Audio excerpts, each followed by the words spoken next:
सह वीर्यं करवावहै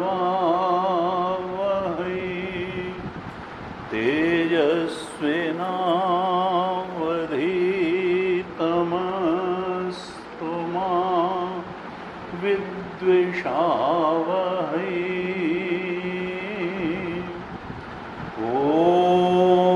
ओम शांति शांति शांति।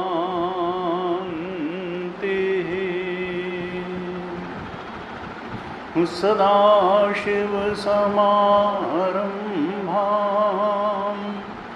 शङ्कराचार्यमध्यमाम् अस्मदाचार्यपर्यन्तां वन्दे गुरुपरम्पराम्।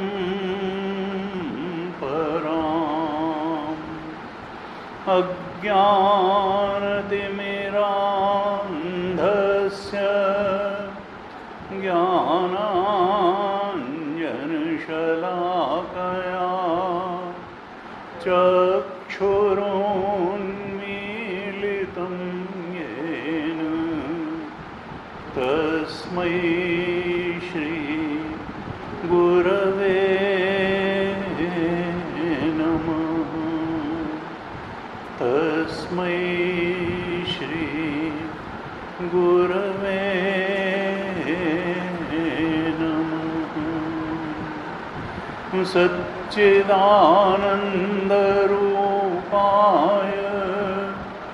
विश्वोत्पत्त्यादिहेतवे तापत्रयविनाशाय श्रीकृष्णाय वयं नुमः।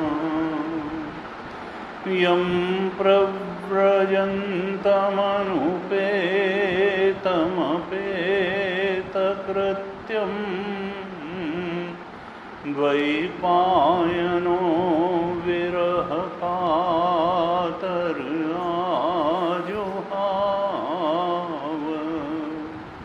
पुत्रेति तन्मयतया तरवोऽभिनेदुः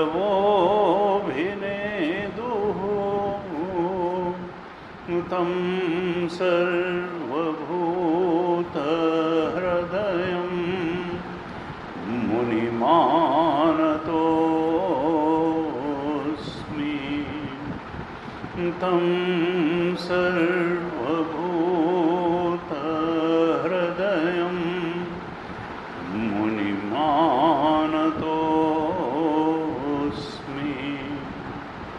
नारायणं नमस्कृत्य नरं चैव नरोत्तमं देवीं सरस्वतीं व्यासं ततो जयमुदीरयेत्। कृष्णाय वासुदेवाय हरये परमात्मने प्रणतक्लेशनाशाय गोविन्दाय नमो नमः। प्रणतक्लेशनाशाय गोविन्दाय नमो नमः।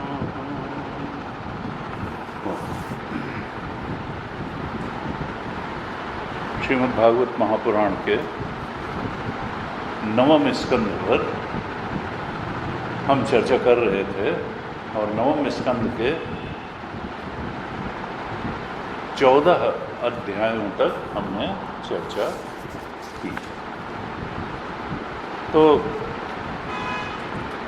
ये 14वें अध्याय से लेकर के 24वें अध्याय तक कि कुल 9वें स्कंद में 24 अध्याय हैं, जिनमें 13 अध्यायों में सूर्य वंश का वर्णन है और बाकी के अंत के 11 अध्यायों में चंद्रवंश का वर्णन है। तो हमने 14वें अध्याय तक चर्चा की थी और उसमें अंत में पूर्वा का प्रकरण आया था।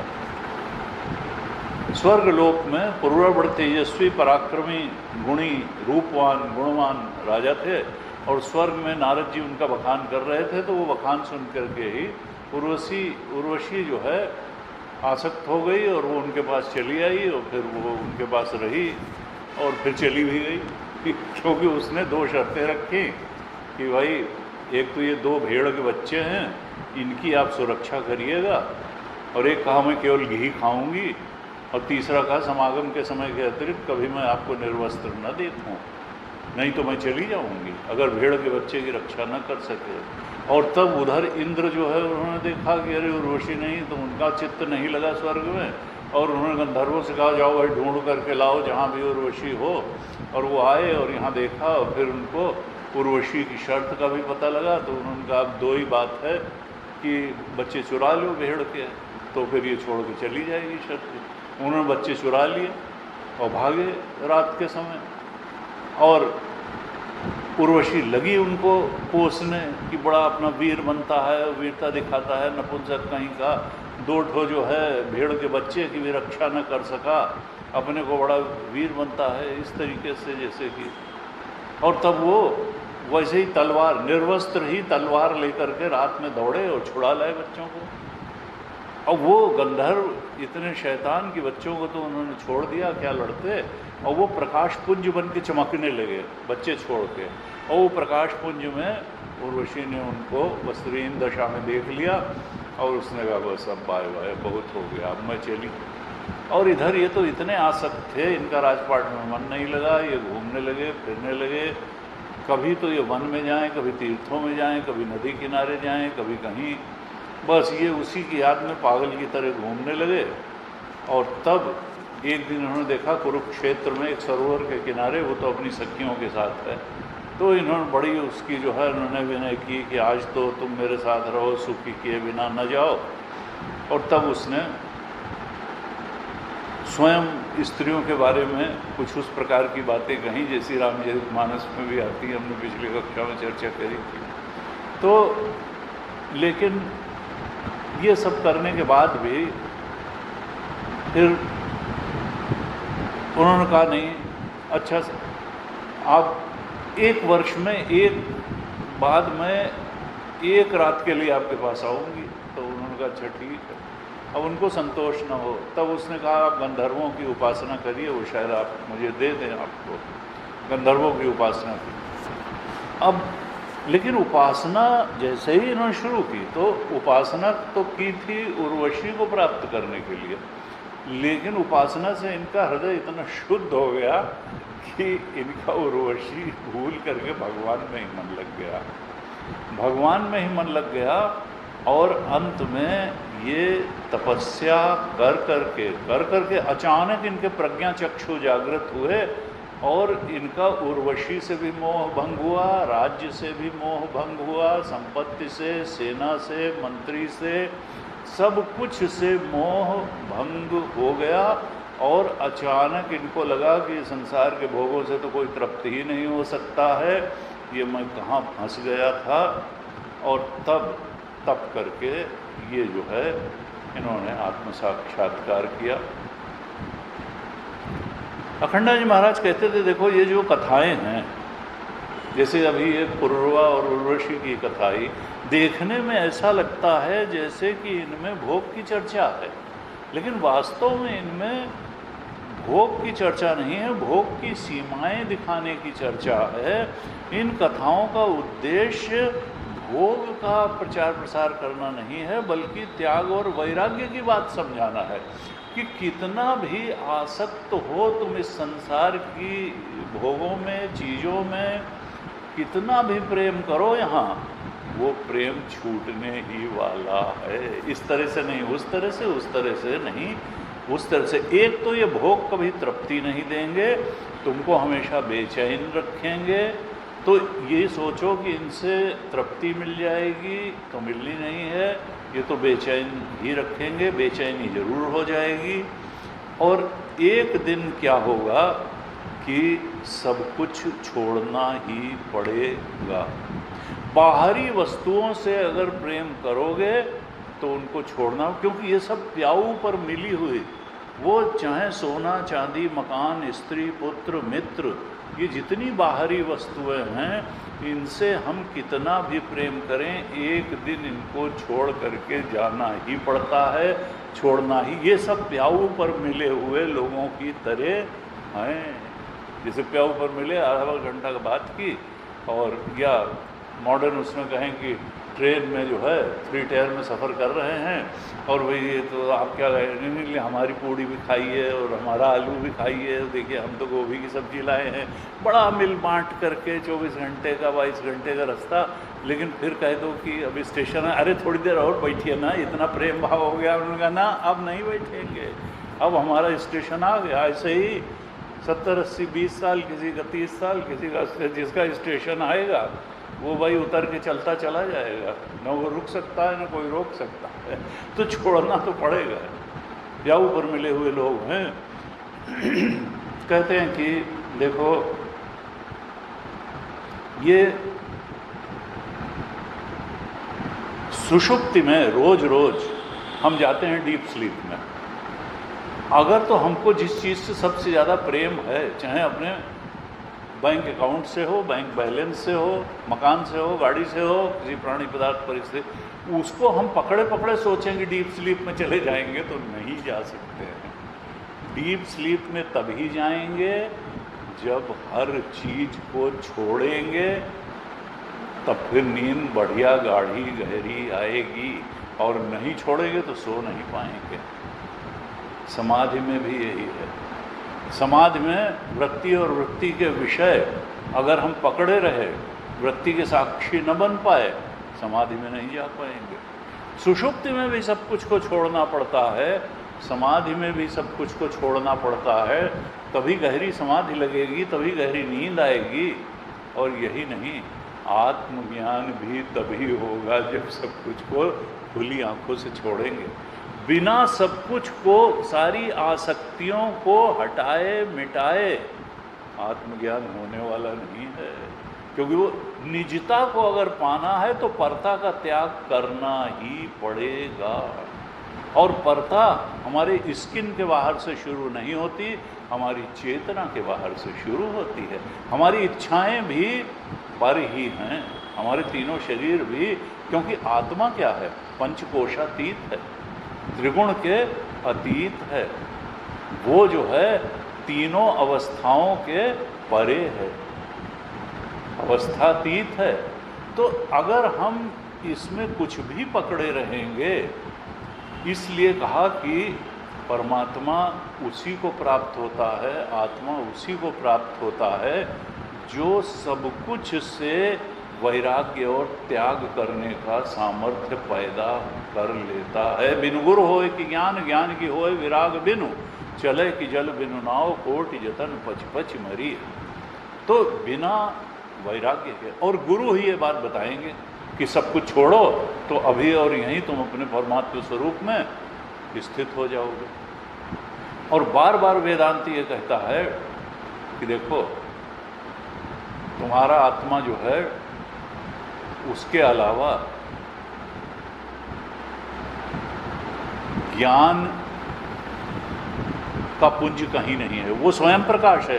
बाकी बुद्धि का ज्ञान भी आत्मा से ज्ञान की कुछ बूंदें लेकर के बुद्धि ज्ञानी बनती है। ये शरीर, ये मन आत्मा की चेतना से थोड़ी बहुत चेतना लेके चेतनवान बनता है। ज्ञान है, ज्ञान का मूल स्रोत है आत्मा, वो तो सत्यम ज्ञानम अनंतम ब्रह्म, वो अनंत ज्ञान है, एकमात्र ज्ञान का अद्वितीय ज्ञान तत्व है। उसके अलावा कहीं ज्ञान नहीं, ज्ञान तत्व नहीं है। ज्ञान का भंडार, ज्ञान का स्रोत अगर है तो आत्म तत्व है। अद्वितीय ज्ञान तत्व है, और सत्य भी अगर है तो केवल आत्मा है, वही अद्वितीय सत्य तत्व भी है। इसके अलावा अगर हमको कुछ सच्चा लगता है तो अध्यास है, प्रतीति मात्र है, कुछ समय के लिए दिखाई दे रहा है, फिर नहीं रह जाएगा। हम दुराग्रह के कारण चीज़ों को सत्य कहते हैं, फिर अपना शरीर हो, दूसरे का शरीर हो, अपना मकान हो, अपनी गाड़ी हो, चाहे जो हो। तो सत्य है, अद्वितीय सत्य तत्व आत्मा है, अद्वितीय ज्ञान तत्व आत्मा है। और यही नहीं, वेदांत ये भी कहता है कि अद्वितीय आनंद तत्व भी आत्मा ही है। हम अगर और कहीं आनंद समझ रहे हैं तो हमारा भ्रम है कि आनंद वहाँ से आ रहा है। जैसे बुद्धि में ज्ञान आत्मा से आता है, जासु सत्यता ते जड़ माया भास सत्य इव, सत्य जैसा लगता है, क्योंकि अधिष्ठान राम जी जो वाकई सत्य हैं वो बैठे हुए हैं। तो संसार भी सच्चा लगता है, शरीर भी सच्चा लगता है, सब कुछ सच्चा लगता है नहीं। सच्चा केवल और केवल आत्म तत्व है, अद्वितीय सत्य है आत्म तत्व, अद्वितीय ज्ञान तत्व है आत्मा, अद्वितीय सत्य तत्व है आत्मा, और अद्वितीय आनंद तत्व भी आत्मा ही है। हमको अगर कहीं और से लगता है कि आनंद आ रहा है तो ये भ्रम मात्र है, वो आत्मा का ही रिफ्लेक्टेड आनंद। जैसे बुद्धि में जो ज्ञान है वो आत्मा का रिफ्लेक्टेड ज्ञान है, ऐसे ही विषय वस्तुओं से जो आनंद आता प्रतीत होता है वो आत्मा की कुछ बूंदें हैं। भगवान शंकराचार्य गंगा नदी में जा रहे थे, लोगों ने कहा अरे साहब आप तो सर्वज्ञ हैं। उन्होंने अपना दंड नदी में डुबाया और इसे छिड़का और कहा कि ये जो कुछ बूंदें मेरे दंड से पानी की गिरी, मेरे पास कुल इतना ज्ञान है जो ब्रह्म ज्ञान और आत्मज्ञान, उस ज्ञान के समुद्र से केवल इतना ज्ञान, उसी से तुम लोग मुझे सर्वज्ञ कह रहे हो। तो ज्ञान का अथाह भंडार, अद्वितीय ज्ञान तत्व है आत्मा, अद्वितीय सत्य तत्व है आत्मा, सत्य है तो आत्मा, ज्ञान तत्व है तो आत्मा, और आनंद तत्व भी। ये हम नहीं समझ पाते हैं, पूरी दुनिया नहीं समझ पाई कि आनंद तत्व, और चूंकि नहीं समझ पाई, आत्मज्ञान नहीं है, इसलिए जो ज्ञान है उसी को, चूंकि आत्म सत्य नहीं जान पाए तो जिसको जान पाए उसी को सच्चा कहने लगे। चूंकि आत्मा के ज्ञान को नहीं पा सके तो जिस चीज़ का ज्ञान पा पाए उसी को बहुत बड़ी बात मानने लगे। चूंकि आत्मा का आनंद नहीं पा पाए तो जो आनंद पा पाए उसी को बहुत बड़ा आनंद पा करके कह करके जो है हमने पूरा ताली बजा बजा करके नाचना शुरू कर दिया कि भाई देखो तो हमने तो अपने लड़के की शादी में 1000 करोड़ रुपया खर्च कर दिया, कौन सा खान बचा वहाँ आने से, और कौन सा कपूर बचा, कौन सा जो है कौन बचा है, बस भाई हमने कोई भेदभाव नहीं रखा। हमने उद्धव ठाकरे को भी बुलाया, हमने शिंदे को भी बुलाया, हमने बताइए चल तो पा नहीं रहे हैं हमारे लालू जी, लेकिन वहाँ गए, अखिलेश यादव को भी बुलाया। तो बहरहाल, तो अब खुशी मनाने के तो कुछ तो किसी बात में तो खुशी मनाएगा आदमी, तो जो बातें मालूम है उन्हीं में खुशी मनाएगा। अब ऋषियों ने क्या कहा कि देखो ठीक है तुम खुशी मनाओ, कोई दिक्कत नहीं है। तो गुरु जी कहते थे कि आनंद के बिना कोई रह नहीं सकता है। अगर आत्मानंद नहीं प्राप्त है तो व्यक्ति की मजबूरी है विषयानंद से काम चलाना, लेकिन ये काम चलाना भर है, ये कोई तृप्ति नहीं देगा, ये कोई मुक्ति नहीं देगा, ये कोई ये नहीं कहेगा कि अब सुख की तलाश पूरी हो गई, अब नहीं चाहिए, अब पा लिया आनंद जिसको पाना था, ऐसा नहीं होगा। ये सब यही कि एक के बाद दूसरा, दूसरे के बाद तीसरा, अब इससे आनंद, अब इससे इच्छा एक एक खड़ी होती जाएगी, वो इच्छा सुख की होती है, और हम तृष्णा के पीछे भागते भागते बूढ़े हो जाएंगे। और तृष्णा न जीर्णा वय में अवजीर्णा, तृष्णा तो बूढ़ी हुई नहीं, हम ही बूढ़े हो गए। इस तरीके की निष्कर्ष हजार। तो ये जो कथाएं हैं चाहे पूर्वा, ये कोई भोग वृत्ति को बढ़ाने के लिए नहीं है या उसका वर्णन करने के लिए नहीं है, असल में ये त्याग और वैराग्य की बात ही समझाने के लिए ये कथाएं हैं कि देखो, आनंद चाहिए, लेकिन शुद्ध चेतन में दृढ़ स्थिति पा लेने के अलावा जिस आनंद की हमको तलाश है, शाश्वत आनंद की, वो और कहीं मिलने वाला नहीं है। वो हमारा स्वरूप ही है, सच्चिदानंद रूप है। भगवान का ही स्वरूप सच्चिदानंद नहीं है, हमारे अंदर जो चेतन बैठा है आत्मा, वो भी सच्चिदानंद है। इसलिए बार बार कहते हैं कि उधर बढ़ो, उधर बढ़ो, उधर बढ़ो। उसके लिए अगर अंतःकरण की शुद्धि करनी है, मन को सात्विक निर्मल बनाना है तो सात्विक निर्मल बनाओ, सत्संग करना है तो सत्संग करो, ध्यान करना है तो ध्यान करो, पूजा करनी है तो पूजा। जिस चीज़ से भी चित्त सात्विक बनता है वही है। और अहंकार गलित होता है, क्योंकि ये अहम चेतन के रहते ब्रह्म चेतन स्वरूप को नहीं पहचान पाओगे। इसलिए दो चीज़ें, चित्त सात्विक बनना चाहिए, निर्मल बनना चाहिए, पवित्र बनना चाहिए, और अहंकार गलित होना चाहिए।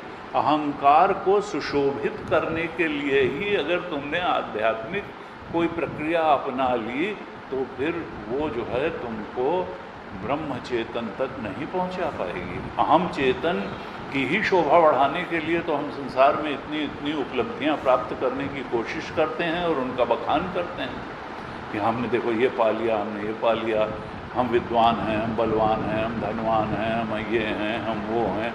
तो क्या अहंकार को सुशोभित करके हैं? कुछ लोग होते हैं कि बैठते ही, और गृहस्थी नहीं है, हम तो कई बार जो साधु सन्यासी स्वामी हैं उनको भी देखते हैं, बैठते ही मालूम होता है उनका जो है एकमात्र लक्ष्य ही यही है, अपनी तारीफ करना, अपनी तारीफ और अपनी तारीफ करना।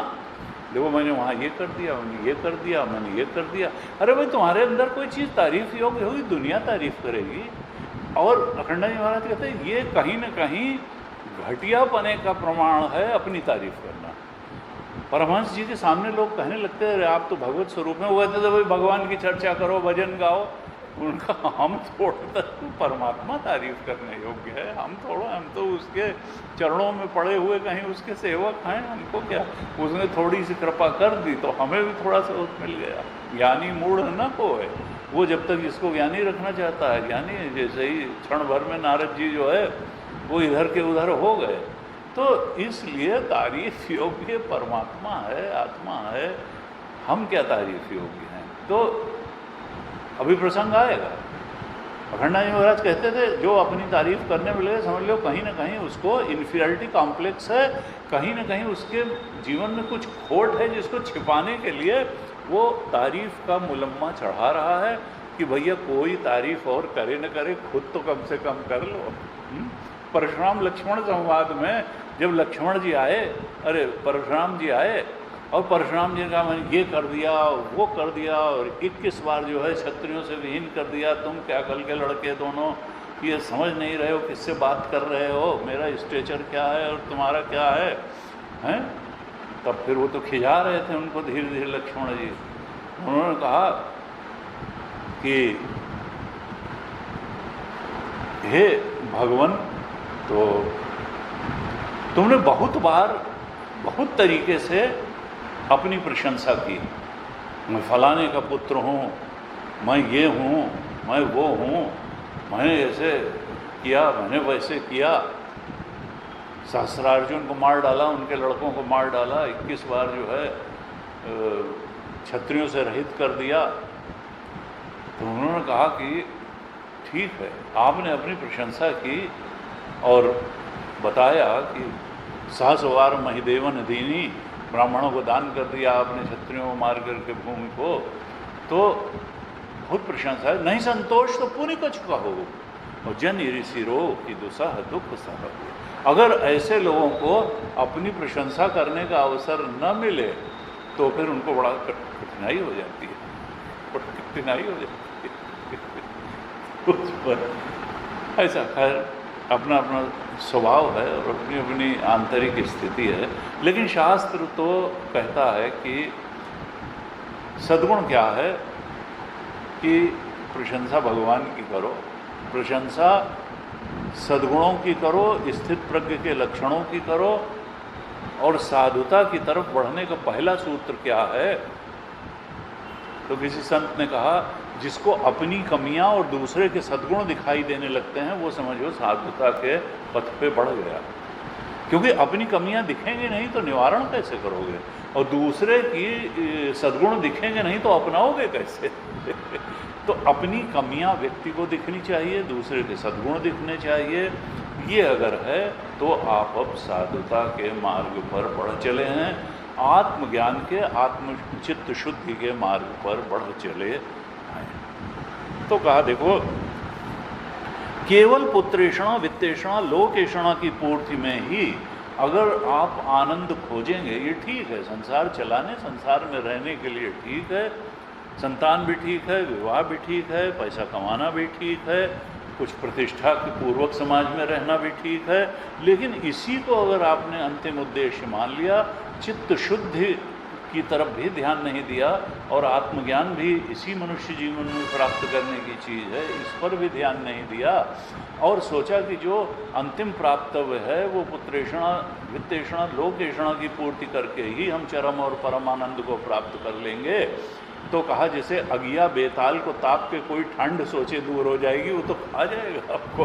तो उसी तरीके से it is not possible, it is not possible, ये संभव नहीं है कि अगिया बेताल के पास जा करके उसे ठंड दूर करने के मंसूबे बांधने जैसा ही है पुत्रेषणा वित्तेषणा लोकेषणा की पूर्ति से अनंत सुख, आत्म सुख जैसा सुख प्राप्त कर लेना, कोई शाश्वत सुख, शाश्वत शांति प्राप्त कर लें, वो तो चित्त शुद्धि और आत्मबोध से ही मिलेगी। तो इस प्रकार से ये पूर्वा और उर्वशी की कथा बड़ी प्रसिद्ध है, और ये अभी 11वें स्कंद में फिर आएगी, अभी 9वें स्कंद में संक्षेप में आई है। इसके बाद में 15वें अध्याय में अब आगे की कथा चलती है। शुकदेव जी कहते हैं, परीक्षित, उर्वशी के गर्भ से पूर्वा को 6 पुत्र हुए। 6 पुत्र हुए, उनका नाम था आयु, श्रुतायु, सत्यायु, रय, विजय और जय। इसमें से 2 पुत्रों की कथा यहाँ भागवत जी में आई है, आयु की और विजय की, 2 पुत्रों की। तो पहले विजय जो हुए उनकी कथा है। कहते हैं ये जो विजय थे, इन्हीं के वंश में पूर्वा के जो पुत्र थे, उर्वशी और पूर्वा के विजय, इनके वंश में एक राजा हुए जिनका नाम था जहनु। ये जो जहनु राजा थे, ये अंजुली में ले करके गंगा जी को पी गए थे, अंजुली में लेके पी गए। ऐसे ऐसे तो हमारे यहाँ कथाएं हैं, तो अभी विस्तार में यहाँ कथा नहीं है, आगे होगी। तो कहा कि ये जो जहनु थे, इन्हीं के वंश में आगे हुए कुशाम्बु, और कुशाम्बु के पुत्र हुए गाधी। तो जहनु के, विजय के वंश में हुए जन्नु, जन्नु में ही आगे हुए, जन्नु के ही वंश में कुशाम्बु, और उनके पुत्र हुए गाधी। आपने सुना होगा, रामायण चौपाई आती है, गाधी तनय मन चिंता व्यापी, हरि बिन मरहि न निशिचर पापी। गाधी तनय का मतलब विश्वामित्र। तो गाधी की एक कन्या थी जिनका नाम था सत्यवती, बड़ी सुंदरी रूपवती थी, और उस समय एक ऋषि थे जिनका नाम था ऋचिक। अब ये तो ब्राह्मण थे ये ब्राह्मण थे। तो लेकिन तब राजर्षि और ब्रह्मर्षि जो है उनमें विवाह हो भी जाता था, नहीं भी होता था। तो ये तो ब्राह्मण थे, लेकिन ये गए सत्यवती गाधी से, इन्होंने उनकी कन्या, वो राजर्षि थे और ये ब्रह्मर्षि वाली ब्राह्मण थे, फिर भी गए और उन्होंने गाधी ऋषि से उनकी कन्या सत्यवती मांगी, कहा इसका विवाह मेरे साथ कर दीजिए। तो गाधी ने कहा कि, गाधी ने सोचा कि कहाँ हम अपने राजर्षियों में ही करेंगे, ये हमारी कन्या के योग्य वर नहीं हैं। तो उन्होंने ऋचिक से कहा कि देखो मुनिवर, हम लोग तो कुशिक वंश के हैं, कौशिक सुनो मंदे हवाल, कुशिक वंश के हैं, या कौशिक वंश के हैं, तो हमारी कन्या मिलना भाई तुमको कठिन है। फिर उन्होंने वहाँ तो शापाशापी भी हो जाती थी कि पता चला उन्होंने उनको शाप दे दिया। उन्होंने कहा लेकिन अब एक बात है कि आप आए हैं तो अगर आप 1000 ऐसे घोड़े ला करके हमको दे दीजिए जिनका सारा शरीर जो है वो श्वेत वर्ण का हो, सफ़ेद हो, और केवल एक कान उनका जो है श्याम वर्ण का हो, काला हो। सारा शरीर श्वेत वर्ण हो और एक कान जो है केवल श्याम वर्ण का हो, ऐसे 1000 घोड़े ला करके अगर हमको दे दीजिए तो हम अपनी कन्या का विवाह आपके साथ कर देंगे। अब वो सोच रहे थे कहाँ लाएंगे और कहाँ होगा बात पता। ये गए वरुण देवता के पास। वरुण देवता से इन्होंने याचना करी कि भाई ऐसा ऐसा मामला है, शादी ब्याह का मामला है और वहीं करना है, अब थोड़ा आप जो है उनको घोड़े ऐसे अरेंज कर दीजिए। उन्होंने कहा ठीक है। तो उन्होंने 1000 घोड़े वैसे दे दिए। ये ला के इन्होंने जो है वो गाधी को दे दिया और फिर उन्होंने सत्यवती का विवाह ऋचिक ऋषि के साथ कर दिया। अब ऋचिक ऋषि उनके पुत्र नहीं था, गाधी के कोई पुत्र नहीं था और इनके भी सत्यवती के भी पुत्र नहीं था। तो एक तरह से पत्नी और उनकी सास दोनों ने ऋचिक ऋषि तो थे, उनसे प्रार्थना करी कि आप जो है कुछ ऐसा आयोजन करिए कि हम लोगों को पुत्र की प्राप्ति हो जाए। तो ऋषिक ऋषि ने कहा ठीक है। उन्होंने चरू पकाया, पहले हवन हवन करके चरू पकाया जाता, चरू पकाया और माता के लिए अपनी जो पत्नी के लिए अलग चरू पकाया, अलग मंत्रों से पकाया, और जो पत्नी की माता थी उनके लिए अलग मंत्रों से चरू पकाया।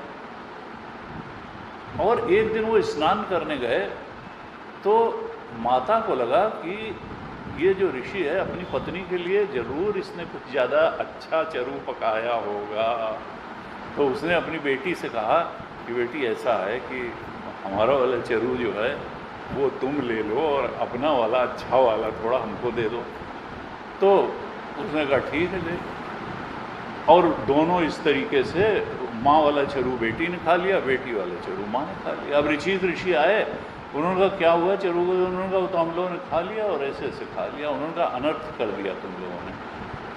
सत्यवती से अपनी पत्नी से कहा कि अब क्या होगा, ये गलत चरू खाने की वजह से तुम्हारा पुत्र बहुत घोर स्वभाव का होगा, उद्दंड होगा, सबको प्रताड़ित करने वाला होगा, और जो तुम्हारा भाई होगा तुम्हारी माता के गर्भ से वो तो ब्रह्मर्षि होगा। अब सत्यवती ने कहा कि भगवान ऐसा न होने पाए, फिर कुछ उपाय करिए। तो उन्होंने कहा अच्छा मैं थोड़ा प्रार्थना करके कुछ उपाय करके ये कर देता हूँ कि चलो तुम्हारा पुत्र जो है ऐसा नहीं होगा, लेकिन तुम्हारा पौत्र तो ऐसा होगा। पुत्र तुम्हारा अच्छा निकलेगा, भगवान का भक्त निकलेगा, सुशील निकलेगा, व्यवहार कुशल निकलेगा, सद्गुणी सदाचारी निकलेगा, लेकिन पौत्र फिर तुम्हारा घोर स्वभाव का होगा। तो उन्होंने कहा चलो ठीक है पुत्र ही है। तो समय आने पर सत्यवती पुत्रवती हुई और सत्यवती यानी ऋचिक ऋषि की पत्नी के गर्भ से जमदग्नि का जन्म हुआ। जमदग्नि ऋषि का जन्म हुआ और एक रेणु ऋषि थे, उनकी कन्या थी रेणुका। रेणुका के साथ जमदग्नि का विवाह हुआ और फिर रेणुका के गर्भ से जमदग्नि ऋषि के कई पुत्र हुए और उनमें सबसे छोटे पुत्र थे परशुराम जी, जो घोर स्वभाव के थे। परशुराम जी हुए और इन्होंने क्या किया कि ये भगवान के आवेशावतार थे, असल में भगवान के अवतार थे। और है वंश एक था जिसका कि राजा था सहस्रार्जुन। वो सहस्रार्जुन ने दत्तात्रेय भगवान की इतनी उपासना की कि दत्तात्रेय भगवान प्रसन्न हो गए और इसको 1000 भुजाएं उन्होंने वरदान में दे दी। तभी तो सहस्रार्जुन सहस्त्र बाहु था, सहस्त्र भुजाओं वाला सहस्रार्जुन और कहा, यह भी वरदान प्राप्त कर लिया कि युद्ध में मुझे कोई पराजित न कर पाए। बहुत सारा बल, संपत्ति, तेजस्विता, वीरता, कीर्ति इसने प्राप्त कर लिया और बहुत सी सिद्धियां भी प्राप्त कर ली। योगेश्वर हो गया, सूक्ष्म से सूक्ष्म, स्थूल से स्थूल रूप धारण कर लेता था। सारी सिद्धियां उसको प्राप्त थी और ये इतना बलवान हो गया कि किसी मनुष्य के, और आतताई भी था। ये भी नहीं कि बड़ा, अगर सहृदय राजा होता तो शक्ति की कोई बात नहीं थी, लेकिन ये थोड़ा दुष्ट टाइप का भी था। अब इसके है वंश का ये अधिपति था, तो एक तरह से परशुराम के रूप में भगवान को ही अवतार लेना पड़ा इस दुराचारी का अंत करने के लिए। परशुराम के रूप में भगवान ने अंशावतार लिया, आवेशावतार लिया और इसी के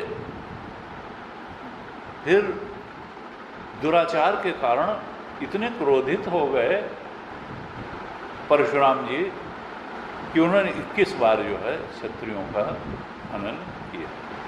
अब राजा परीक्षित पूछते हैं शुकदेव जी से कि भगवान, ठीक है क्षत्रिय लोग जो है विषय लोलुप हो गए थे, तो अब विषय लोलुप तो राजा लोग होते ही नहीं, तो संपत्ति की जरूरत क्या है, राज्य की जरूरत क्या है, भोग के लिए ही तो राज सिंहासन होता है, संपत्ति। तो ये तो कोई इतनी बड़ी बात नहीं है कि सारे क्षत्रियों को मार के जो है अलग कर दिया जाए कि तुम जो है संपत्ति के पीछे क्यों पड़े हो, लालच के पीछे, लोभ के पीछे क्यों पड़े हो, और तमाम सारे जो है विषय भोगों को क्यों इतना।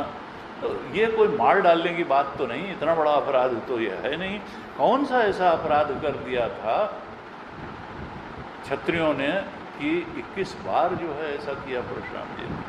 तब फिर शुकदेव जी ने बताया कि ये जो है इस तरह से ये सहस्त्रार्जुन था, इसने प्रसन्न किया दत्तात्रेय जी को और सिद्धियां भी प्राप्त कर ली और सबको प्रताड़ित करता था।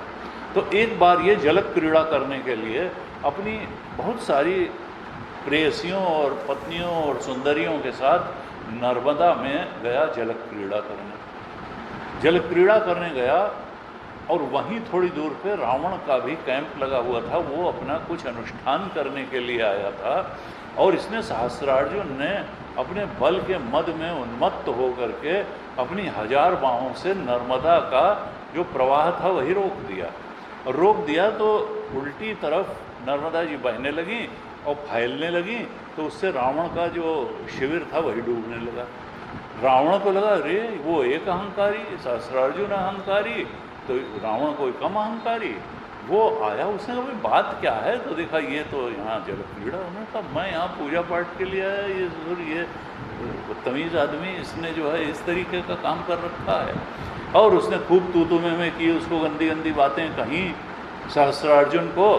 और सहस्त्रार्जुन तो क्या, उसने जैसे कि कोई बंदर को पकड़ ले इस तरह से रावण को पकड़ लिया और अपनी कांख में दबा लिया और दबाए रहा। तुलसीदास जी सुंदरकांड में भी हनुमान जी जाते हैं तो यही की याद है, बाली और सहस्त्रार्जुन की याद है, बड़ा बलवान अपने डींगे हाँक रहे हो कि राम जी को हरा दोगे। सहस्त्रार्जुन के सामने गए थे तो क्या हाल हुआ था, बाली ने क्या हाल किया था तुम्हारा जो बहुत अपने को घमंड में हो।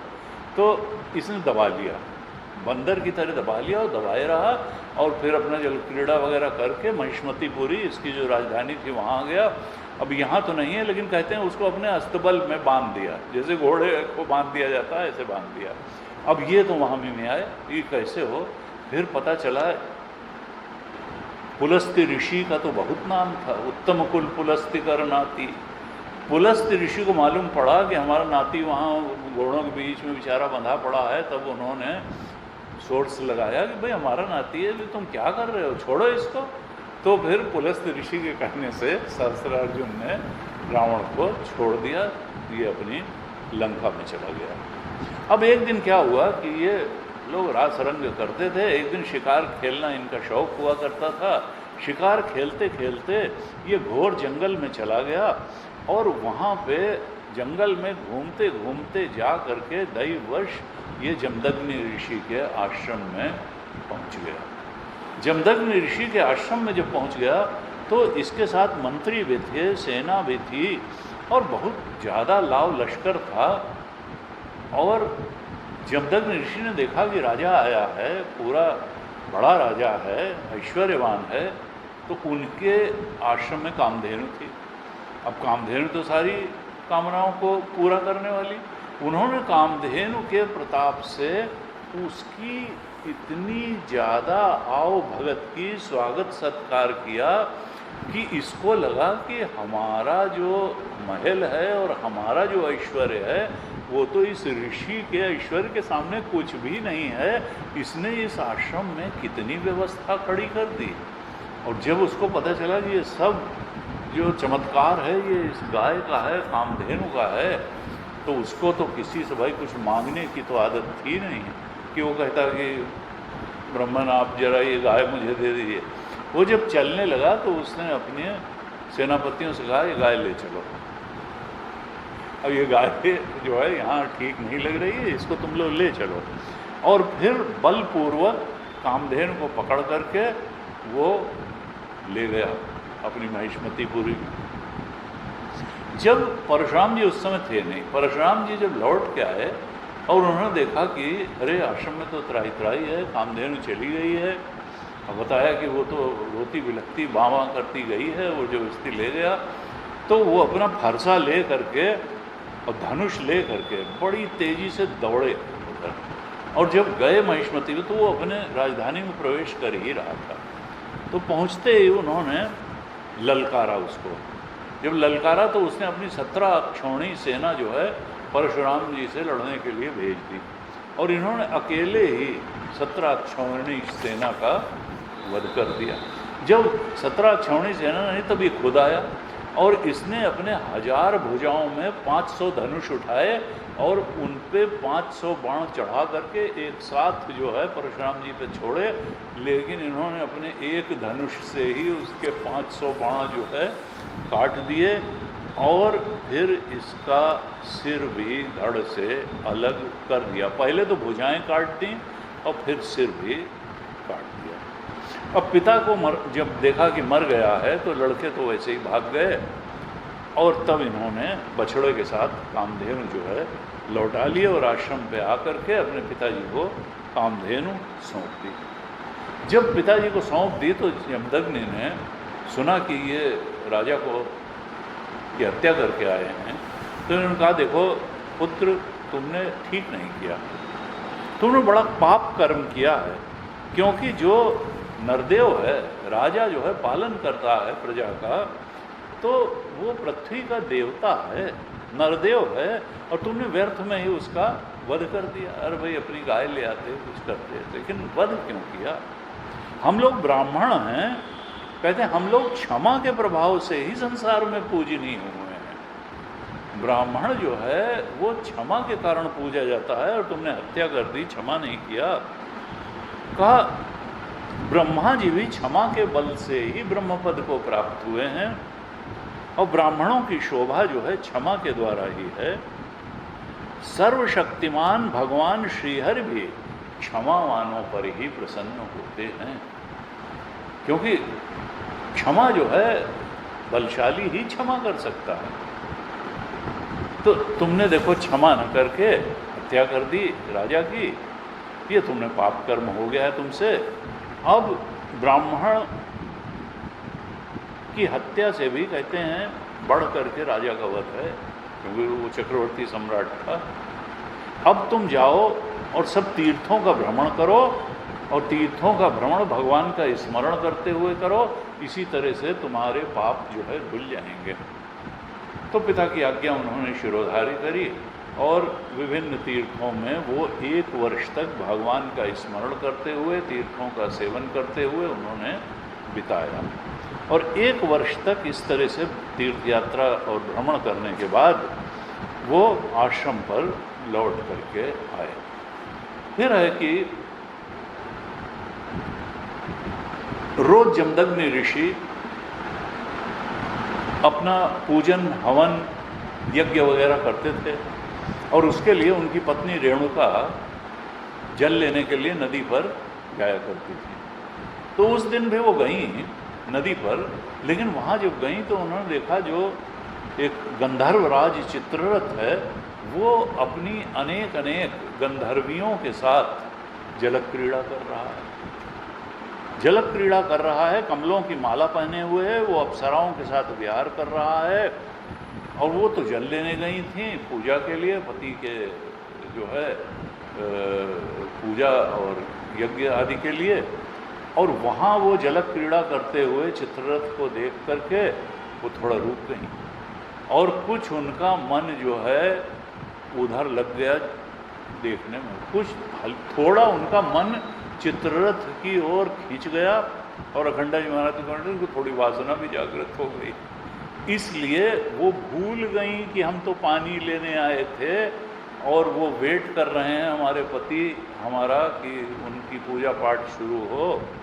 वो गंधर्व को देखने लगी और हवन का समय हो गया, वो बात ही भूल गई जल लाने की।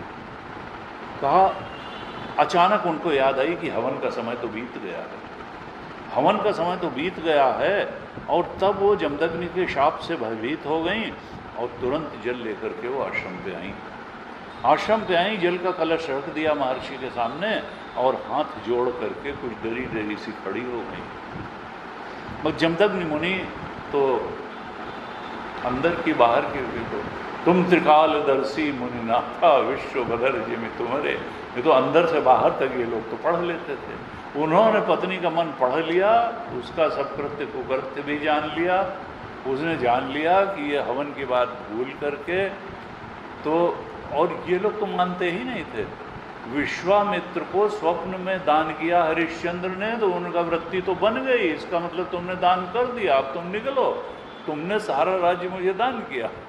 इसी तरह इनको भी लगा कि भाई मानसिक व्यवहार हो या व्यभिचार हो या एक्चुअल व्यभिचार हो, वृत्ति ने अगर व्यभिचार में की वृत्ति हो गई तो व्यभिचार हो गया। इन्होंने कहा ये दुष्टा है और भाइयों को बुला, परशुराम के सब भाइयों को बुला करके जो बड़े थे एक एक से कहा कि ये तुम्हारी माता जो है ये पापिनी है, इसको मार डालो। भाइयों ने कहा ना, हम नहीं मारेंगे, हम नहीं मारेंगे। किसी भाई ने नहीं मारा, मना कर दिया। और तब फिर ये परशुराम जी, उन्होंने कहा बेटा तुम तो ये काम करो, तुम्हारे भाई हैं तो नालायक है, मना कर दिया। उन्होंने कहा ठीक है पिताजी। और उन्होंने कहा तुम माता को भी मारो और ये जो दुष्ट तुम्हारे भाई हैं जिन्होंने मेरी आज्ञा नहीं मानी इनको भी मार दो।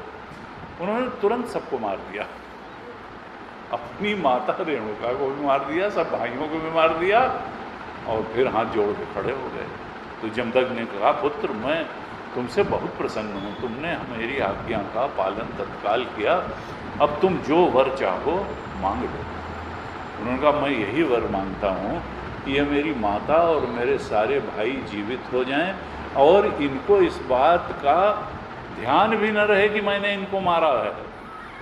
उन्होंने ठीक है तथास्तु। और जैसे ही उन्होंने तथास्तु कहा, अब वो सब इस तरह से उठकर बैठ गए जैसे कोई सोता हुआ व्यक्ति सोने से उठ के बैठ जाता है, उनको कुछ याद नहीं रहा। उनका इस तरह से ये जो है पितृभक्ति इनकी थी। तो आवेशावतार था ना, जो काम कर दिया कर दिया। एक दिन की कथा आती है, इसके बाद बात थी कि सहस्रार्जुन के लड़के वो इनसे परेशान तो थे कि देखो हमारे पिता को मार डाला है। तो ये परशुराम जी कहीं बाहर गए हुए थे, जमदग्नि ऋषि ध्यान साधना में गहरी समाधि में थे। उस समय वो आश्रम पर आए और उन्होंने जमदग्नि ऋषि को मार डाला और इनका सिर काट के भी ले गए। सिर काट के ले गए।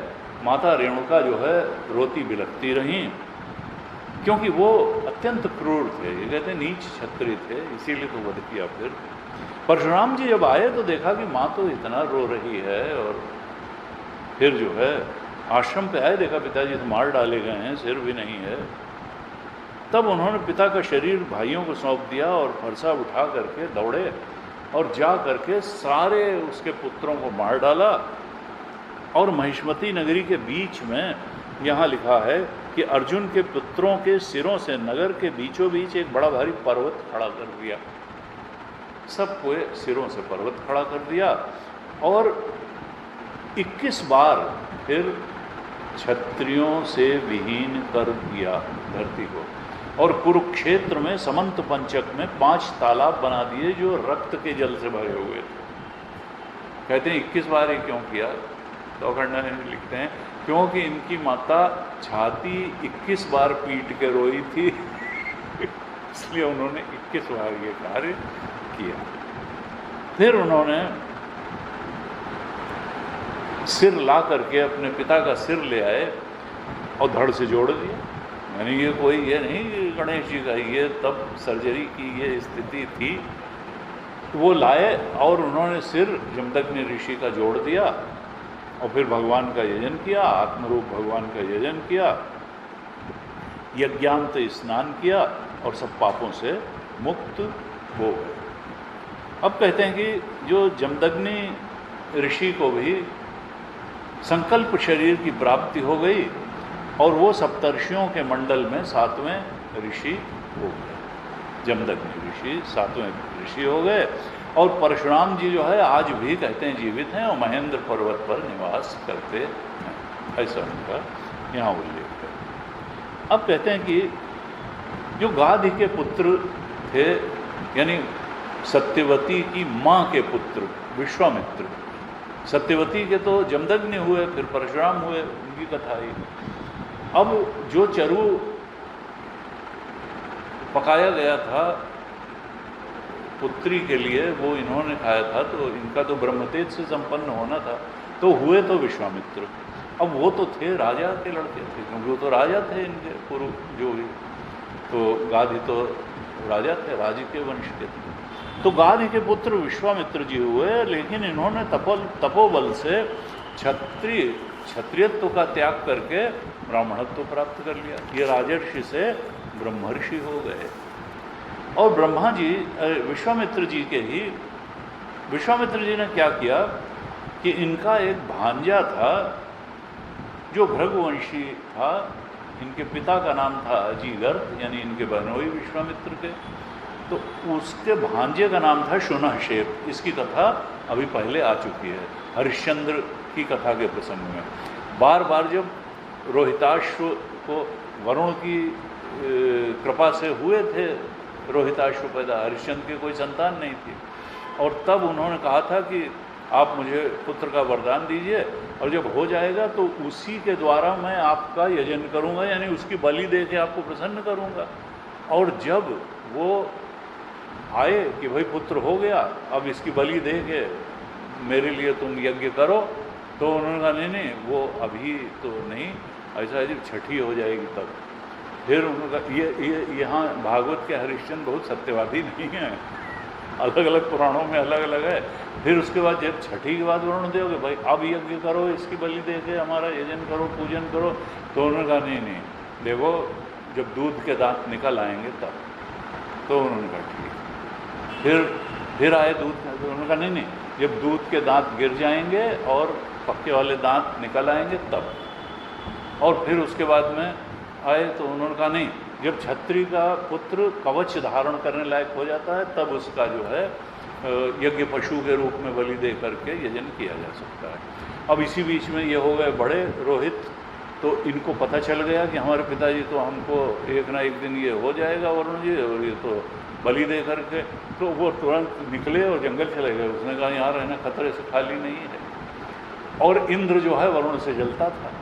फिर ये लौटने वाले भी थे, तो इंद्र हर बार ब्राह्मण का वेश बना के आता था, तो कहता था कि यज्ञ पशु बन करके मरने से ज़्यादा अच्छा है कि तुम जो है जंगल में ही तीर्थाटन करते हुए, तीर्थ में विचरण करते हुए, पुण्य अर्जन करते हुए जीवित रहो, वहाँ मत जाओ। तो 6 साल तक वो नहीं गए। उसके बाद जब आ रहे थे तो फिर किसी ने इनको सुझाया कि ये शुनहशेप जो है इसको तुम मोल ले लो और अपनी जगह इसको अपने पिता को दे दो, तो शुनहशेप को बलि दे करके वरुण जी की यजन भी हो जाएगा और तुम बच भी जाओगे। तो इन्होंने शुनहशेप को मोल लिया और अपने पिताजी को दे दिए और खुद तो बलि देने से बच गए। और शुनशेप की यथा की कथा आगे आएगी।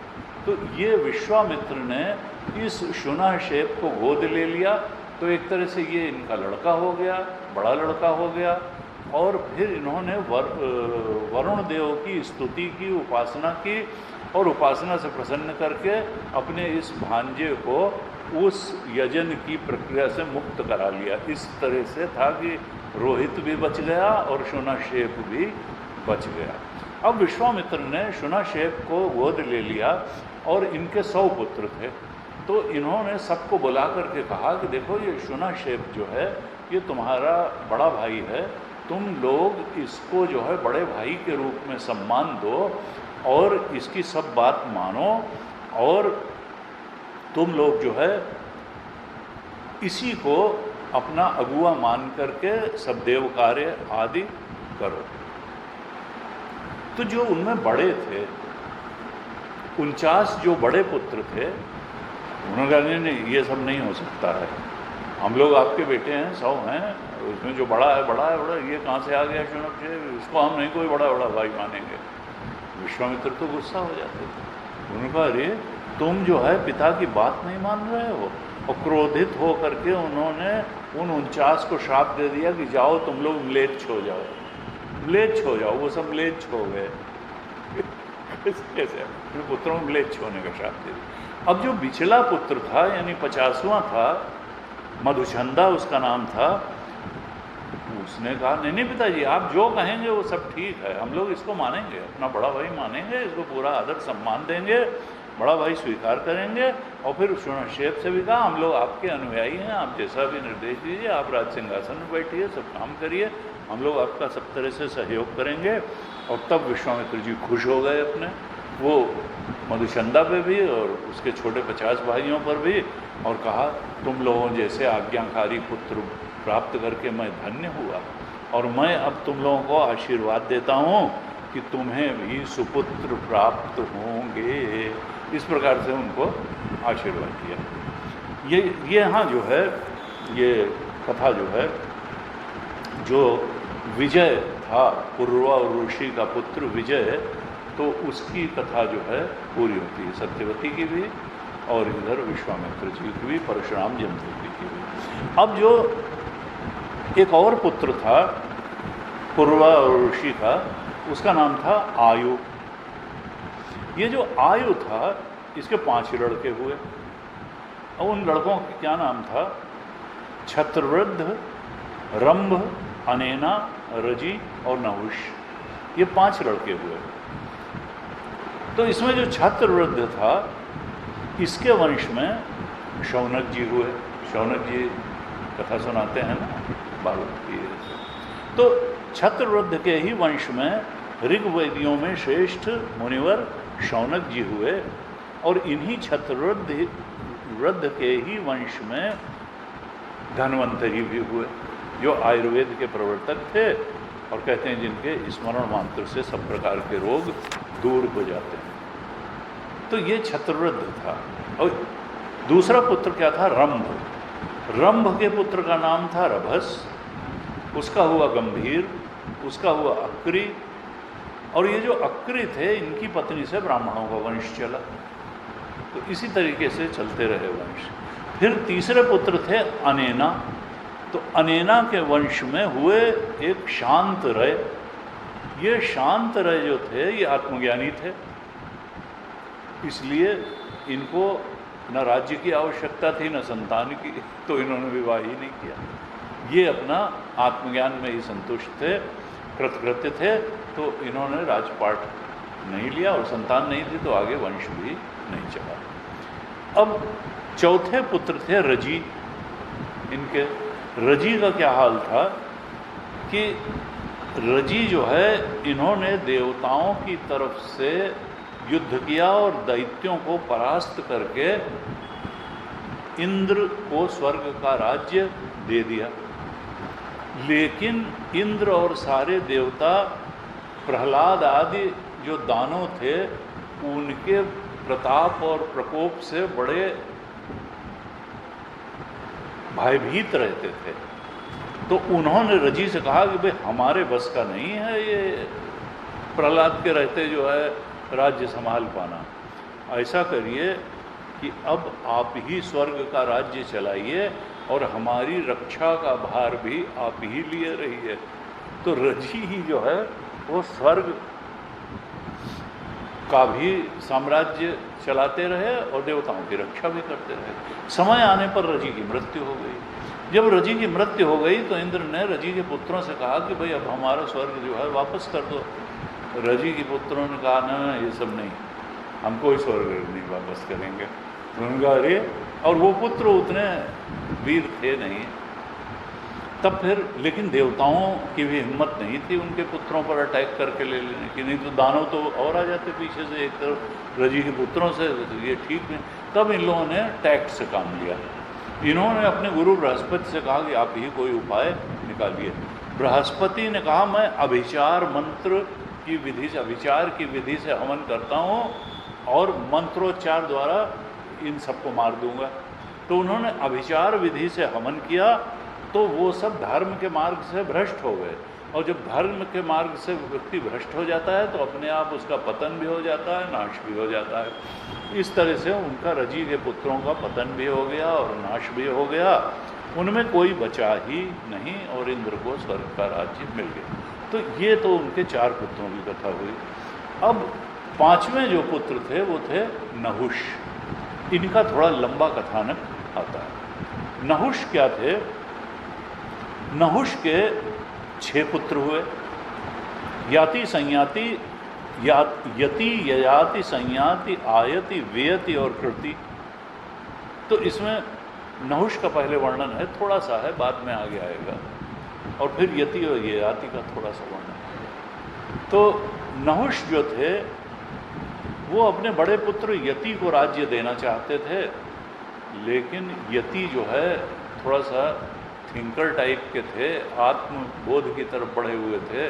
तो उन्होंने कहा हमारी आत्मज्ञान की सारी साधना चौपट हो जाएगी, क्योंकि राज्य चलाने के लिए बड़े दांव पेंच करने पड़ते हैं, प्रबंध करने पड़ते हैं, और अगर उन दांव पेंच और प्रबंध में हम उलझ गए तो आत्मस्वरूप को पहचान नहीं पाएंगे।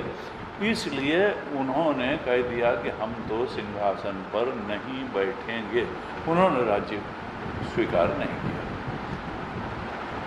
इधर जो है नहुष तो इतने वीर थे कि इनको कुछ दिन के लिए, जब इन्होंने विश्वरूप का सिर काट लिया था गुरु बना करके, बृहस्पति छोड़ के चले गए थे, पहले कथा आ गई है, तो उस समय ब्रह्महत्या का पाप लगा तो ये इंद्रपद पर नहीं रह गए थे। तो उस समय ये हुआ कि कौन इंद्रपद पर बैठे, तो नहुष को बैठा दिया गया। बड़े तापी थे। नहुष जब बैठे तो प्रभुता पाए का ही मद नाही। प्रभुत्व जब मिला इंद्र का गद्दी पर बैठने लगे तो इन्होंने कहा अब इंद्राणी भी मेरी पत्नी के रूप में मेरे साथ रहे। शची को पत्नी बनाना चाहा इन्होंने, और तब वो परेशान हो गई। परेशान हो करके बृहस्पति के पास गई कि आप तो गुरु हैं देवता, बताइए मैं क्या करूं। उन्होंने कहा देखो ये आसक्त है, आसक्त व्यक्ति की बुद्धि तो पहले हार जाती है, इसको जो है विवेक से ही मारना पड़ेगा, और नहीं तो ये इस समय जो है बैरी पुनि क्षत्रिय पुनि राजा वकीन चाहे काजा। तो कहा कि देखो तुम ऐसा करो कि इससे कहो कि ये ब्राह्मणों से, ऋषियों से जुती हुई पालकी पर बैठ करके तुम्हारे पास आए, तब मैं पत्नी के रूप में तुम्हारा स्वागत करूँगा। तो इसने यही कहा। उसने कहा ठीक है। उसने अगस्त्य और ये बड़े बड़े जो भी ऋषि थे सबको बुलाया और कहा जुतो पालकी में। अब वो बेचारे कभी पालकी तो उन्होंने खींची नहीं थी, तो वो इधर उधर दाएं बाएं करें, कभी चल ना पाएँ, कभी रख दें। तो ये कहता था अंदर बैठ के सर्प सर्प, ये अन्य पुराण में आता है, इसमें नहीं। सर्प सर्प, तो सर्प सर्प का मतलब है चलो चलो, तेजी से चलो, तेजी से चलो, सर्पति। तो अब जब ये ऐसे ही डांटता फटकारता रहा तो अगस्त्य ऋषि को गुस्सा आ गया। उन्होंने कहा सर्प सर्प करता है, मर्यादा भूल गया है, ऋषियों से पालकी जुटवाता है, ऊपर से डांट लगाता है, जा सर्प हो जा। और बस ये तुरंत गिरे और अजगर हो गए। फिर इसने बड़ी अनुनय विनय की। तब उन्होंने कहा अच्छा जब कृष्ण का अवतार होगा और उनका स्पर्श तुझे प्राप्त होगा तो फिर से तुझे जो है अपना पुराना वो। तो इसने भीम को पकड़ लिया था। भीम गए वहाँ, भीम सोचे मैं तो बड़ा भारी हूँ और वो तो छुड़ा ही ना पाऊँ। फिर भगवान ने जाके स्पर्श किया तब छूट हो गया। ऐसी कथा आगे आएगी। तो ये अजगर हो गए। जब ये अजगर हो गए तो फिर, और यति तो बैठे नहीं, उन्होंने मना ही कर दिया क्योंकि वो आत्मबोध चाहते थे। तब ययाति जो है राजगद्दी पे बैठे और ययाति यति के ठीक उल्टे थे। ये परम भोगी, ये परम भोगी, इनके लिए तो भोग ही जो है वो जीवन का उद्देश्य। तो क्या हुआ कि ये इन्होंने शुक्राचार्य की पुत्री देवयानी से, और उस समय जो एक दैत्य का राजा था वृषपर्वा, उसकी पुत्री शर्मिष्ठा, दोनों को पत्नी के रूप में स्वीकार किया। अब परीक्षित जी पूछते हैं सुखदेव जी से कि भगवान शुक्राचार्य तो ब्राह्मण थे और ये अति क्षत्रिय थे, फिर ये ब्राह्मण कन्या और क्षत्रिय वर्ग का ये उल्टा प्रतिलोम विवाह कैसे हो गया, ये तो बताइए। सुखदेव जी कहते हैं राजन, जो दानवराज वृषपर्वा था उसकी एक कन्या थी, बड़ी सुंदरी रूपवती थी और गुणवती भी थी, उसका नाम था शर्मिष्ठा। एक दिन क्या हुआ कि वो अपनी सखियों के साथ और उनके गुरु शुक्राचार्य की पुत्री थी देवयानी, अपने गुरु की शुक्राचार्य की पुत्री देवयानी के साथ और अपनी सखियों के साथ एक दिन वो उद्यान में राजधानी के टहल रही थी। उसी में एक सरोवर भी था और जलाशय के पास पहुंचने पर उन लोगों को लगा कि थोड़ा जल क्रीड़ा की जाए, स्नान किया जाए। तो वो किनारे पर वस्त्र रख करके जलाशय में प्रवेश करके जल क्रीड़ा करने लगी, एक दूसरे पर उलीच उलीच करके जल फेंकने लगी। उसी समय उधर से लिखा है बैल पर चढ़े हुए शंकर और पार्वती जी आ निकले और उनको देख करके ये जितनी सब कन्याएं थीं ये सकुचा गईं और झटपट निकल करके सरोवर से इन्होंने अपने वस्त्र पहन लिए। और उसी में जल्दीबाजी में क्या हुआ कि वृषपर्वा की पुत्री शर्मिष्ठा ने शुक्राचार्य की पुत्री देवयानी के वस्त्र पहन लिए। अब ये तो आग बबूला हो गई जब आई देखा कि मेरे वस्त्र जो है ये शर्मिष्ठा पहने हैं, राजा की लड़की। इसने कहा कि अरे ये तू दासी की हैसियत रखती है और तुमने मेरे वस्त्र पहन लिए।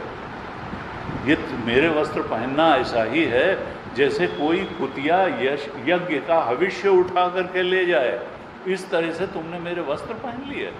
बहुत गंदी गंदी बात उसको कही शर्मिष्ठा को। और शर्मिष्ठा तो अपने आप में एक अहंकारी और राजा की लड़की, उसने कहा कि ये जो तू कह रही है ना कि हमारे कपड़ों को पहन लिया, उसने कहा था तूने हमारे कपड़ों को वैसे ही पहन लिया जैसे शूद्र कोई वेद पढ़ ले। इस तरह बड़ी खराब खराब बातें जो है देवयानी ने शर्मिष्ठा को कही। अब शर्मिष्ठा क्रोध से तिलमिला गई और कहा भिखारिन तू इतना बहक रही है, कौवे और कुत्ते हमारे दरवाजे पर रोटी के टुकड़ों के लिए प्रतीक्षा करते रहते हैं, वैसे ही क्या तुम भी हमारे घरों की ओर ताकती नहीं रहती हो? तुम्हारा पिता तो पुरोहित है हमारा, हम लोग दक्षिणा देते हैं, तुम्हारा घर चलता है, रोटी चलती है, क्या बात कर रही हो भिखारिन कहीं की। तो ऐसे जब कहा और उसके बाद में बहुत कड़ी कड़ी बात कह करके उसने गुरुपुत्री जो है उसका बड़ा तिरस्कार किया और उसके वस्त्र भी छीन लिए, उसको निर्वस्त्र करके कुएं में ढकेल दिया और सब चले गए वहाँ से। अब वो कुएं में पड़ी अकेली, वो भी निर्वस्त्र।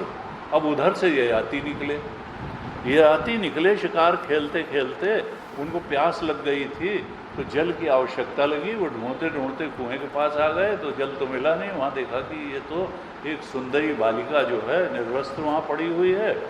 तो उन्होंने हाथ दे करके उसको निकाला, अपना अंगवस्त्र दिया शरीर ढकने के लिए, दुपट्टा दे दिया और हाथ पकड़ के निकाल लिया। अब देवयानी ने कहा ययाति से कि राजन, आपने मेरा हाथ पकड़ा है, अब कोई दूसरा इसे न पकड़े। तो जो है इनको लगा कि यार ये तो बहुत ही ठीक रहा, ये जो है मैं तो आया था शिकार खेलने, ये भगवान का दिया हुआ उपहार बिना मांगे मिल रहा है, तो इसको स्वीकार करो।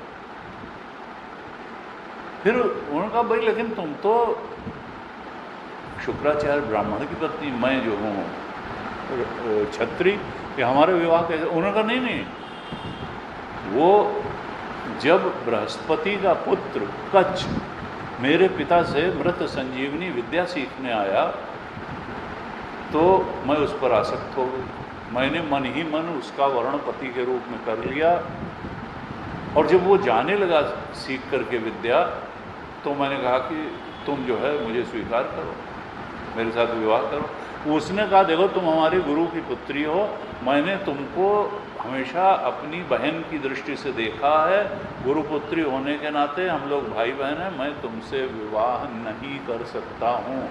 इसने कहा नहीं तुमको करना पड़ेगा। उसने कहा नहीं। उसने कहा तो फिर मैं श्राप देती हूँ कि तुमने मेरे पिता से जो विद्या सीखी है वो तुम्हारे काम नहीं आएगी, तुम विद्या भूल जाओगे। उन्होंने कहा तो फिर मैं भी तुमको श्राप देता हूँ कि तुमसे कोई ब्राह्मण विवाह नहीं करेगा, तुमसे कोई। तो जो है फिर इन्होंने कहा कि वैसे भी कोई ब्राह्मण नहीं है और आप जो है क्षत्रिय हैं, तो मेरा तो क्षत्रिय से ही विवाह होना है, तो आप मेरे साथ विवाह कर लीजिए। तब ययाति ने जो है उसकी बात मान ली। ययाति ने उसके बात मान ली और फिर वो पिता के पास पहुंची, रोती कलपती पिता के पास पहुंची, और जो शर्मिष्ठा ने उसके साथ बदसलूकी करी थी वो सब अपने पिता शुक्राचार्य से रो रो के उसने बताया। अब शुक्राचार्य अपनी पुत्री को बहुत प्यार करते थे, सभी लोग करते हैं, तो उन्होंने कहा कि अरे ये तो मतलब बहुत ही ज़्यादा अन्याय हो गया। वो अपनी पुरोहिताई की निंदा करने लगे कि मैंने क्यों ये स्वीकार किया एक राजा के यहाँ पुरोहिताई करना। उन्होंने कहा इसकी पुरोहिताई करने की अपेक्षा तो खेत या बाजार में से कबूतर की तरह बीन करके कुछ बीज खा लेना अच्छा था, ये दिन और ये बातें सुनने के बजाय। और वो उन्होंने कहा कि बस ठीक है, अब यहाँ नहीं रुकना है। उन्होंने देवयानी से कहा अब चलो, छोड़ो इस नगर को, छोड़ो। देवयानी को साथ लेकर के वो निकल पड़े। जब वृषपर्वा को ये पता चला तो उनको लगा कि कहीं गुरु जी शत्रुओं की जीत न करा दें, कहीं ऐसा ना हो कि आक्रमण करा दें देवताओं से और हम लोग हार जाएं, राज्य चला जाए, तो वो तो भयभीत या शाप न दे दें। वो दौड़ते हुए आए और बिल्कुल चरणों में गिर पड़े शुक्राचार्य के। कहा गुरु जी क्षमा करें। अब तो संत गुरु, उनका तो क्षण भर का क्रोध था। उन्होंने कहा कि नहीं। उन्होंने कहा भाई देखो हमारी कोई परेशानी नहीं, परेशानी सब पुत्री की है, इसको मैं छोड़ नहीं सकता, न इसका मैं हृदय मलिन हुआ मुख मलिन देख सकता हूँ। तुम इससे पूछ लो, ये जिन शर्तों पे क्षमा करना चाहे तो मैं तैयार हूँ। उन्होंने देवयानी से पूछा। देवयानी ने कहा कि इसने मुझे जो है बहुत ही अपशब्द कहे हैं, बड़ा दुर्व्यवहार किया है मेरे साथ। अब आप ऐसा करिए कि मैं जहाँ भी मेरा विवाह हो और जहाँ भी मैं रहूँ, ये अपनी सारी सखियों के साथ दासी की तरह मेरी सेवा करे। अगर ये इस बात के लिए तैयार है, अपनी सखियों के साथ मेरी दासी बनने के लिए, मेरी सेवा के लिए तैयार है, जब तक मैं मायके में रहूँगी तो, ससुराल जाऊँगी तो फिर मैं इसको क्षमा कर सकती हूँ। अब शर्मिष्ठा को लगा यार बाप के राज्य की बात है और ये है और सारी प्रजा की बात है, तो वो उसने हामी बोल दी। उसने कहा ठीक है मैं तैयार हूँ। और वो दासी की तरह एक तरह से अपनी सहेली 1000 सहेलियों के साथ लिखा था कि दासी के समान उसकी सेवा करने लगी। अब शुक्राचार्य जी ने देवयानी का विवाह राजा ययाति के साथ कर दिया। जब कर दिया तो शर्मिष्ठा भी दासी के रूप में गई 1000 अपनी सहेलियों के साथ। लेकिन ययाति ने कहा कि राजन देखो, ये राजा लोग तो कई पत्नियां रखते हैं, कोई भोग पत्नियां भी रख लेते हैं, लेकिन एक शर्त है कि ये शर्मिष्ठा दासी के रूप में जा रही है मेरी बेटी के साथ, इसको तुम कभी अपनी सेज पर मत आने देना। उसने कहा ठीक है। और कुछ दिन बाद देवयानी जो है पुत्रवती हो गई, और उसके 2 पुत्र हुए। और जब शर्मिष्ठा ने देखा कि ये तो पुत्रवती हो गई, तब एक दिन उसने कहा कि अब ठीक है, जो हुआ सो हुआ।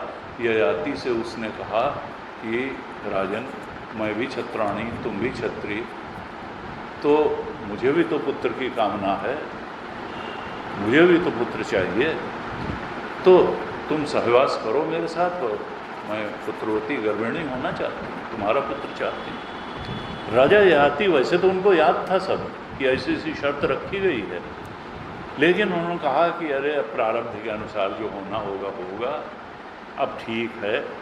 और फिर उन्होंने भी शर्मिष्ठा की बात स्वीकार कर ली, और फिर शर्मिष्ठा से भी उनको 3 पुत्र हुए। देवयानी के 2 पुत्र हुए, यदु और तुर्वसु, और शर्मिष्ठा के 3 पुत्र हुए, द्रुह्यु, अनु और पुरु। और जब देवयानी को ये मालूम हुआ कि शर्मिष्ठा को भी मेरे पति के द्वारा ही गर्भ रहा और उसके 3 पुत्र हुए हैं, तो वो बहुत ही क्रोधित हो गई और पैर पटकते हुए अपने मायके चली गई। वो शुक्राचार्य जी के पास चली गई, और शुक्राचार्य जी ने भी, फिर ययाति भी पीछे पीछे पहुँचे। ययाति पीछे पीछे पहुँचे और क्रोध में भर करके तब शुक्राचार्य ने कहा, तू तो झूठा है, मंद बुद्धि है, लंपट है, जा तेरे शरीर में ऐसा बुढ़ापा आ जाए जो मनुष्यों को कुरूप कर देता है। ऐसा कहते ही वो तो बिल्कुल जर्जर छीण खाए हो गए। ययाति ने भी अपना दांव खेला। ययाति ने कहा, ब्राह्मण, मेरे साथ तो आपने शाप दिया ही है, लेकिन अपनी पुत्री को भी तो शाप दे दिया। आपकी पुत्री के साथ भोग करते करते अभी मेरी तृप्ति नहीं है, और इस शाप से तो आपकी पुत्री का भी अनिष्ट ही है। तो शुक्राचार्य को लगा कि हाँ, बात तो ठीक है, मैंने तो ब्याज से अपनी पुत्री को भी शाप दिया। उन्होंने कहा, अच्छा जाओ, अब इसमें एक संशोधन है कि तुम्हारा कोई लड़का अगर तुमसे बुढ़ापा बदल के जवानी अपनी दे दे, तो तुम जो है तुम उसकी जवानी लेकर के भोग कर सकते हो। अब ययाति लौट आए। ययाति लौट आए और उन्होंने अपने देवयानी के दोनों पुत्रों से और शर्मिष्ठा के भी दोनों बड़े पुत्रों से कहा कि भाई, हमारी अभी भोग की इच्छा नहीं पूरी हुई है, तुम लोग अपना जो है थोड़ा जवानी हमको दे दो, बुढ़ापा ले लो।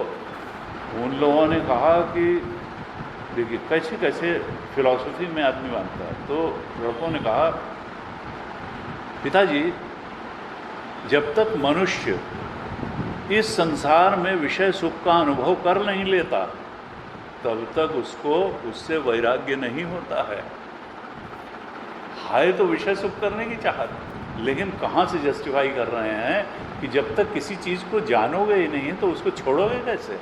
जब तक विषय सुख का अनुभव नहीं कर लेता, तो हमको आत्मबोध के लिए, हमको विषय सुख से वैराग्य करने के लिए विषय सुख का भोग करना जरूरी है। इसलिए हम अपनी जवानी नहीं देंगे भाई, हमको अपनी ज़िंदगी जीनी है। आपका हो गया बहुत। अब ययाति बेचारा क्या करे, छोटा पुरु ने कहा, अरे पिता के ही द्वारा तो संतान उत्पन्न होती है, पिता की कृपा से मनुष्य को परम पद की प्राप्ति हो जाती है, और उत्तम पुत्र तो वो है जो पिता के मन की बात बिना कहे ही कर दे।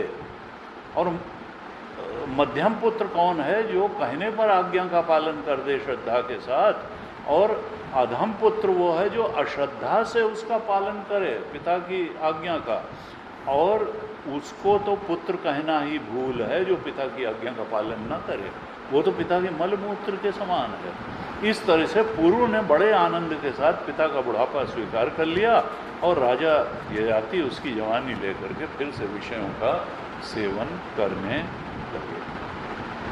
अब इस तरह से आता है 1000 वर्ष तक यहाँ है कि उन्होंने भोग भोगा, लेकिन उनको भोगों से तृप्ति नहीं हुई, भोगों से तृप्ति नहीं हुई। और एक दिन अचानक उनको वैराग्य उत्पन्न हुआ, और फिर वो सब कुछ छोड़ करके चले गए। अब यहाँ पे लोगों ने कहा कि देखो देवयानी भी कितनी मूर्ख थी, कई बार क्या होता है कि चाहे काम के आवेग में हो या क्रोध के आवेग में हो, आदमी गलत ही निर्णय लेता है। क्रोध के आवेग में उसने निर्णय क्या लिया, अपनी सौत को अपनी ससुराल तक खींच के ले गई किसी बुद्धिमान पुरुष से, जिससे पीछा छुड़ाना था उसको ले गई, और अंत में वो उसकी तमाम परेशानियों का कारण बनी, वहाँ भी बनी और बाद में भी बनी। तो और इसी तरीके से आसक्ति की बात कि ये सोचते रहे कि बहुत ज़्यादा भोग करके उससे तृप्ति पा जाएंगे, तृप्ति पा जाएंगे, तृप्ति पा जाएंगे, लेकिन तृप्ति तो मिली नहीं। बाद में इनको आता है, और फिर देवयानी भी वैराग्य प्राप्त हुआ और वो भी मुक्त हो गई, ये भी मुक्त हुए। कि इस लोक में जो देखते हैं और परलोक में के बारे में जो सुनते हैं वो सब असत है, उसको असत जानना आवश्यक है, और असत ही नहीं दुखद जानना भी आवश्यक है। भगवान ने गीता में साफ साफ कहा, अनित्यम असुखम लोकम इमं प्राप्य भजस्व। ये लोक और परलोक जो भी दृश्य जगत में है, अनात्म है, वो असत भी है और दुखद भी है। ये मत समझना कि वहाँ आनंद मिल जाएगा, वो बड़ी सच्ची चीज़ है, उसको पाके कृतकृत्य हो जाएंगे। ये चिंतन करना चाहिए कि जो कुछ भी यहाँ देखा है, परलोक में सुना है, वो सब असत है और दुखद है। उसका भोग भी तुमको दुख ही देगा, और अगर भोग की आसक्ति में पड़ोगे, चिंतन में पड़ोगे, उसके भोग में लगोगे, तो जन्म पर जन्म होते रहेंगे, पुनरपि जन्मम पुनरपि मरणम पुनरपि जननी जठरे शयनम। और आत्मज्ञान तो हो ही नहीं पाएगा, अगर होने वाला भी होगा तो बिखर जाएगा, क्योंकि यही तो बाधा है, वासनाएं ही तो हमारे स्वरूप में बाधा है। जो विरक्त होता है असल में वही आत्मदर्शी होता है। बिना वैराग्य किसी को आत्मज्ञान हुआ नहीं, सत्य का ज्ञान हुआ नहीं, आत्मानंद का बोध हुआ नहीं। आगे, ओम पूर्णमदः पूर्णमिदं पूर्णात् पूर्णमुदच्यते पूर्णस्य पूर्णमादाय पूर्णमेवावशिष्यते। ओम शांति शांति शांति। हरि ओम। श्री गुरुभ्यो नमः। हरि ओम।